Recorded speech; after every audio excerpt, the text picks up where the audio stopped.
دوسرا مسئلہ بہت اہم یہ ہے کہ پریگنینسی میں یا فیڈ کرانے والی خواتین ان کے لیے روزہ چھوڑنا جائز ہے یا نہیں ہے. یہ مسئلہ بہت زیادہ پوچھا جاتا ہے.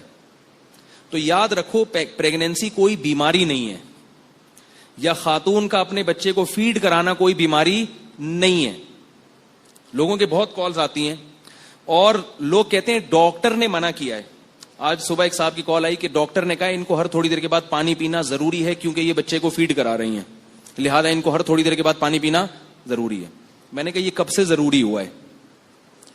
آدم علیہ السلام کے زمانے سے لے کر آج تک ہماری ماؤں کے دور تک تو پانی پینا, ڈاکٹروں کے ہاں تو صبح اٹھ کے 48 گلاس پانی پینا بھی ضروری ہو گیا ہے. سنا ہے 48 سے تھوڑا کم کر لیں. ایک صاحب نے بتایا کہ ڈاکٹر نے کہا کہ صبح 6 گلاس پانی پیا کرو. میں نے کہا اللہ کا واسطہ نہیں پیا کرو. ابھی اس کی ڈیٹیل پھر کسی اور وقت بتاؤں گا. دنیا میں کوئی جانور بھی صبح اٹھ کے پانی نہیں پیتا, الا یہ کہ رات کو پینا بھول گیا ہو یا پیاس بہت لگ رہی ہو, وہ بھی صبح کچھ کھانے کی طرف جاتے ہیں.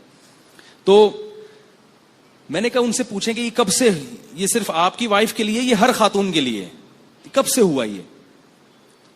تو یہ بات یاد رکھیں, فقہا بیان کرتے ہیں کہ پریگننٹ عورت یا دودھ پلانے والی عورت جب کسی ڈاکٹر سے روزہ چھوڑنے کی اجازت لے گی تو 2 شرطیں ہیں. ایک تو یہ کہ ڈاکٹر اس فیلڈ کا ماہر ہو, نمبر 2 وہ ڈاکٹر دیندار ہو, رمضان کے روزے کی اہمیت بھی جانتا ہو. نہیں آ رہی بات میرا خیال ہے. بہت سے ڈاکٹروں کا اپنا روزہ نہیں ہوتا, وہ رمضان کی اہمیت ہی نہیں ہے ان کے دلوں میں, وہ ذرا سی باتوں پہ عورت کو اجازت دے دیتے ہیں روزہ چھوڑنے کی. تو پریگنینسی یا فیڈ کرانا یہ کوئی بیماری نہیں ہے. ہاں اگر کسی خاتون کو کمزوری ہے, وہ فیڈ کرانے سے باقاعدہ ان کو چکر آتے ہوں یا بچے کو نقصان کا خطرہ ہو, دودھ نہیں بن رہا ہو, پھر کسی ڈاکٹر کو بتائیں.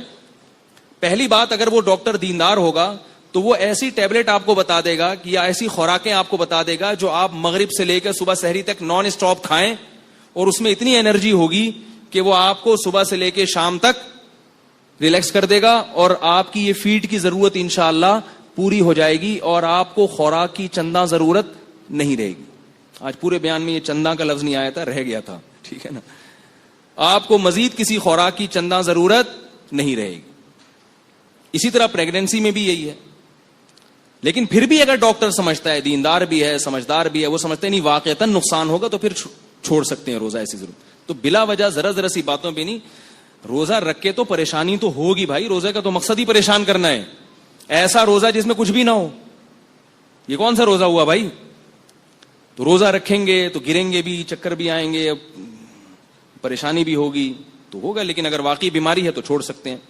اور یہ بھی یاد رکھیں, آخری مسئلہ بتاتا ہوں بس, اس کے بعد میں اپنے بیان کو ختم کرتا ہوں, کہ یہ جو گرمیوں کے روزے ہیں اس میں مزدور طبقہ پہلے تو سب رکھتے تھے, آج کل کراچی اور پنجاب میں مزدوروں نے روزے رکھنا چھوڑ دیے ہیں. صوبہ سرحد میں یہ جرت نہیں کر سکتا کوئی. کراچی اور پنجاب میں مزدوروں نے روزہ رکھنا الا ماشاء اللہ سوائے چندے کے روزہ رکھنا چھوڑ دیا ہے. اور دلیل یہ دیتے ہیں کہ روزہ رکھ کے ہم سے مزدوری نہیں ہوتی. تو یاد رکھو, مزدور کے لیے روزہ رکھنا بالکل ایسے ہی حرام اور گناہ کبیرہ ہے جیسے ایئر کنڈیشن میں بیٹھ کے اور ایئر کنڈیشن روم میں سونے والے کے لیے روزہ چھوڑنا حرام. رہا یہ مسئلہ کہ مزدور کرے کیا, وہ روزہ رکھ کے کیسے مزدوری کرے؟ دن میں مزدوری چھوڑ دے. وہ میں نے ایسے مزدور دیکھے ہیں جو رمضان میں دن کے اندر مزدوری نہیں کرتے.